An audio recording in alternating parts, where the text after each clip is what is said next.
Ladies and gentlemen, I'm going to have to try again with this video explanation of torque to yield bolts. I made a video yesterday, and although all of you said that you understood the video and you learned a lot, I feel like you're being too nice. I look like a bumbling idiot.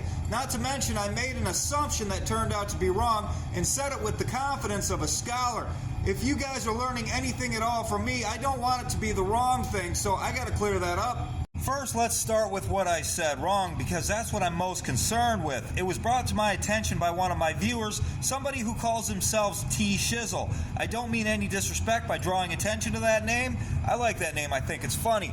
But anyway, what I said wrong was the definition they use in torque to yield bolt for the word yield is to produce or provide, as in you torque the bolt until it produces or provides. That's not actually the case. It's actually the other definition, which means to relent, to yield in that way. So you torque the bolt until it relents, until it yields. Another viewer going by the name Big Weld reintroduced me to a couple of terms I haven't heard since I was doing body work with my brother, and those terms would have been helpful in yesterday's video. Those terms are plastic deformation and elastic deformation. Elastic deformation is like a spring or a rubber band.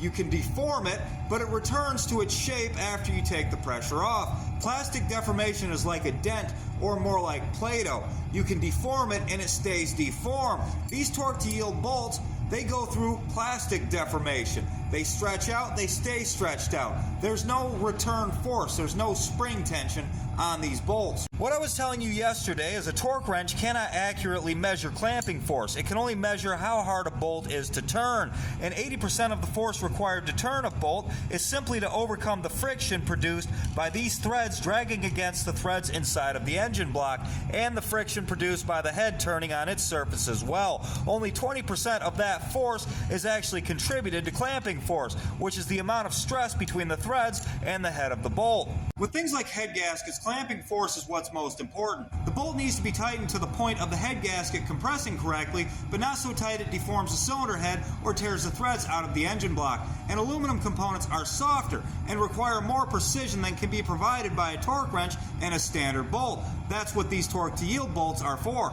The amount of torque it takes to get the correct clamping force varies too much from bolt to bolt. That's because no two sets of threads have the same amount of drag. Where this bolt right here might need to be turned to 90 foot-pounds to get 500 pounds of clamping force right here, the next bolt might take 120 foot-pounds to get the same 500 pounds of clamping force. We might need it to be a bit more precise than that, but we know how many threads we have here, and we know how many times we have to turn this bolt to get the head of the bolt tight to the cylinder head. So how does this work? These bolts deform. So say these bolts begin to deform at 500 pounds of stretching force. We can tighten this bolt to where we know it's tight to the top of the cylinder head, to where we know if we turn it any further, it's going to begin to stretch. So what do? We stretch it. Even if we overshoot this thing by 20 or 40 degrees, we still only have 500 pounds of clamping force right here, because these bolts yield to that stress. They begin to stretch out and deform, and they keep the torque exactly where it needs to be.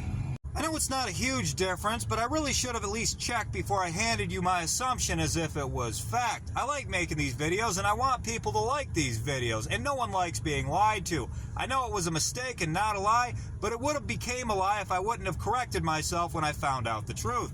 I hope this helps.